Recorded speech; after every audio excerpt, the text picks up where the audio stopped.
Bonsoir les parents débrouillards, j'espère que vous allez bien. On se retrouve pour une nouvelle vidéo. Alors pour ceux qui ne me connaissent pas, vous êtes sur la chaîne de Maman Bille en tête, une chaîne dédiée à l'instruction et l'éducation, et plus particulièrement pour les familles qui sont en instruction en famille, en école, à la maison. Mais vous êtes aussi les bienvenus, les collègues enseignants, et puis tous ceux qui s'intéressent à la pédagogie et l'instruction. Dans cette vidéo, je vais tenter de vous proposer les manuels et puis les supports que je vais utiliser pour la classe de CE1.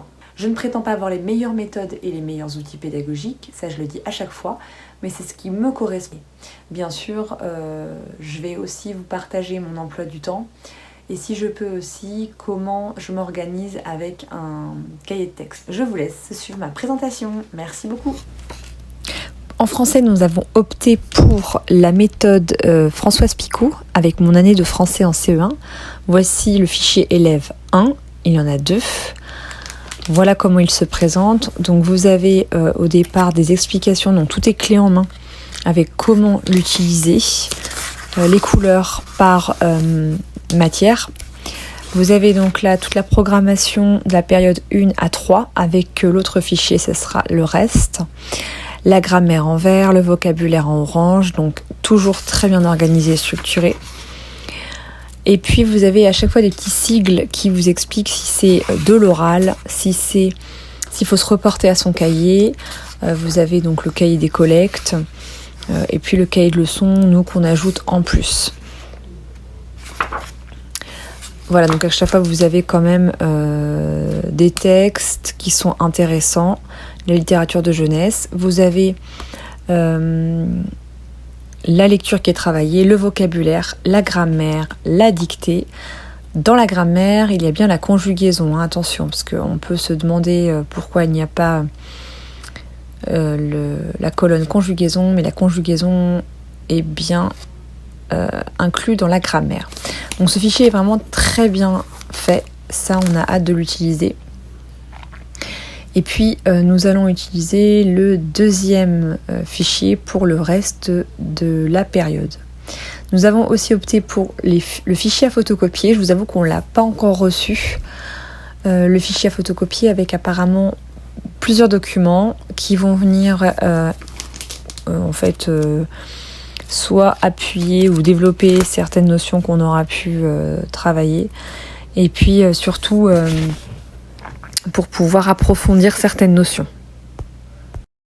Bien entendu, le guide pédagogique que nous attendons car il va paraître seulement en octobre 2025 mais rassurez-vous, vous avez la première période, ils vont la photocopier qui est disponible sur le site de Nathan avec bien entendu tout le descriptif et puis toutes les explications pour pouvoir utiliser convenablement le fichier élève et puis toute la méthode parce que c'est du clé en main et puis c'est surtout très détaillé. C'est vraiment une méthode qui est expliquée jour après jour.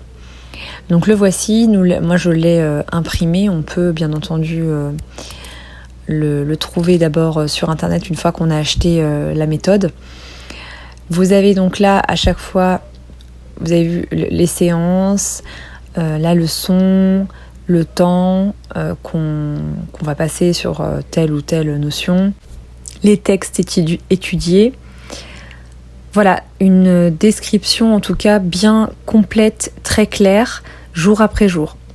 J'avoue que là je vais vraiment suivre cela à la lettre pour me soulager mentalement parlant, pour ne pas aller dans tous les sens. Donc là on va vraiment tout suivre. La lecture, compréhension, vocabulaire, grammaire, orthographe, orale et production d'écrit avec cette méthode Picot qui en tout cas est vraiment convaincante. J'avais déjà utilisé un petit peu faire de la grammaire l'année dernière. Là vous avez donc la présentation générale aussi qui est disponible pour un petit peu vous expliquer comment fonctionne cette méthode.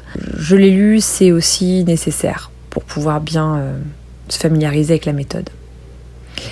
Là, un aperçu aussi donc ça ce sont les petites fiches leçons en grammaire par exemple. C'est ce que va coller l'élève dans son cahier de leçons avec donc une partie, là c'est l'orthographe avec les mots à mémoriser, ce qui a été vu. Enfin, j'ai fait le choix d'utiliser un petit cahier de leçons.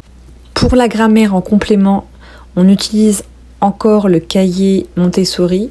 On l'avait débuté donc en CP, on va le poursuivre puisque le fait qu'on utilise des symboles à chaque fois, c'est vraiment très pertinent. Voici le Logico que je n'ai pas encore ouvert de chez MDI.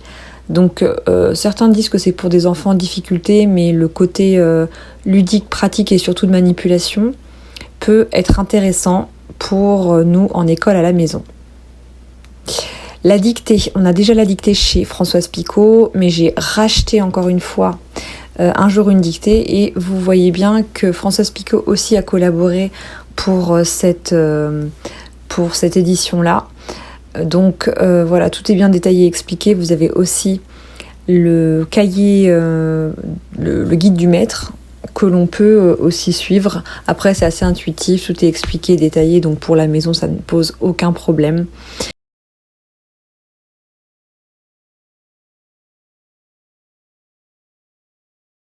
Pour les mathématiques, nous repartons avec la méthode de chez Access là en CE1. Vous avez le guide du maître et puis aussi le fichier élève moi, que j'ai commandé. J'attends juste d'avoir ce qu'il faut pour pouvoir accéder au support numérique.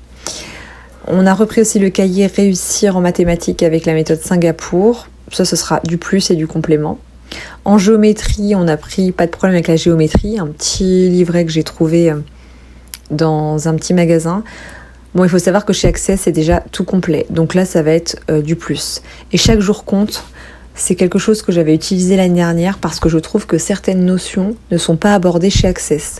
Il y avait beaucoup aussi de symétrie qui avait été vue dans chaque jour compte et les fiches plastifiées, les plastifiches en fait là avec les rituels permettent aussi d'intérioriser l'écriture des chiffres et puis de manipuler plus facilement la monnaie. Là, vous voyez, on est aussi sur beaucoup de calcul mental. Donc, on a forcément repris aussi le fichier élève de chaque jour compte. Là, il s'agit des problèmes. Vous avez bien vu qu'eux, ils utilisent les réglettes, les barres. Nous, non, on est resté sur les perles de chez Montessori et aussi les cubes. Mais c'est pas forcément un problème. Là, maintenant, je sélectionne et je ne fais pas tout. Pour les problèmes, on a repris un jour un problème aussi qu'on apprécie bien de chez Nathan. Pareil, je trouve que les problèmes ne sont pas abordés de la même façon. On a parfois les énoncés ou les questions qui sont formulées d'une manière différente. C'est toujours bien d'avoir différents supports pour que l'élève s'habitue à différentes formulations et puis à en faire beaucoup plus. Nos perles Montessori qu'on utilise toujours en manipulation. Nos cubes aussi, ça c'est pareil. En autonomie, lorsqu'il effectue des problèmes ou autres, je lui laisse à disposition. Le cahier Magellan en CE1, voilà, là on a vraiment bien apprécié, c'est complet. Et puis les cahiers de la Luciole, toujours pour questionner le monde, c'est complémentaire, c'est vraiment pas mal. Et puis on a repris aussi le manuel de l'année dernière qui fait CP CE1 de chez Magellan et Galilée. Là, c'est beaucoup plus pour travailler l'oral, mais vous avez quand même ce manuel qui est appréciable. Et puis, ça permet de revoir des notions assez rapidement. J'avais acheté l'année dernière ce grand cahier Montessori. On ne l'a pas du tout commencé avec la découverte de l'art et des arts. Donc là, il va falloir qu'on s'y mette. Pour l'anglais, donc là, on est parti sur des lectures pédagogiques avec J'apprends l'anglais avec Suzy de chez Pauline Lorenz. Il y a aussi le petit jeu de cartes. Donc ces lectures-là, on va les effectuer un peu en rituel le soir ou alors en journée, puisque ça permet vraiment de favoriser l'acquisition du vocabulaire et puis la fluidité aussi de l'expression anglaise. À cela, on ajoute aussi des lectures, j'appelle ça des lectures offertes. On a repris mon grand cahier Montessori aussi l'histoire du monde qu'on avait débuté avec l'apparition de la Terre, les dinosaures, la préhistoire. Mais ça, ce sont des choses de toute façon qu'il faut travailler de manière curriculaire. Donc on refera, on regardera ce qui avait été fait. Petite découverte ici, un livre pour travailler la dictée sous forme de petits romans. avec des petites aventures. J'avais présenté cela dans certaines de mes vidéos. Et là, on va vraiment pouvoir le lire et puis travailler l'orthographe. Et enfin, le grand imagier Montessori que l'on conserve pour revoir certains sons et l'écriture de certains sons complexes. Eh bien, merci de m'avoir suivi, merci d'avoir été attentif à tout ce que j'ai pu vous proposer. C'est encore une fois des choix personnels, c'est je pense ce qui ressemble plus à mon enfant. N'hésitez pas à me faire des suggestions, me dire si j'ai oublié des choses. Si vous avez besoin d'explications pour certains documents, certains manuels, n'hésitez pas aussi, je reste disponible pour pouvoir échanger avec vous. Je vous remercie d'être aussi nombreux. Merci aussi pour votre soutien, ça fait grandement chaud au cœur et c'est ce qui me permet aussi de continuer. Merci beaucoup, bonsoir les parents débrouillards et à très très vite.